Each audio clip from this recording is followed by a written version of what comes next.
તો હેલો મારા વાલા વિદ્યાર્થી મિત્રો, મારું નામ છે નિતેશ જોગલ અને તમારું સ્વાગત છે એનજે ક્લાસીસ ગુજરાતીમાં. તો વિદ્યાર્થી મિત્રો, આજે આપણે જોવાનું છે ધોરણ 8 વિષય ગુજરાતી અને એનું ચેપ્ટર નંબર 13 કે જેનું નામ છે શરૂઆત કરીએ.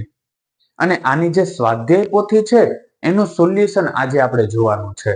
અને એમાં હજી જો કોઈ પણ જગ્યાએ તમને કોઈ પણ પ્રકારનો પ્રશ્ન રહી જતો હોય તો કમેન્ટ સેક્શન ની અંદર કમેન્ટ કરીને કહી દેજો કે જેથી એનું સોલ્યુશન પણ હું તમારા માટે લેતો આવું.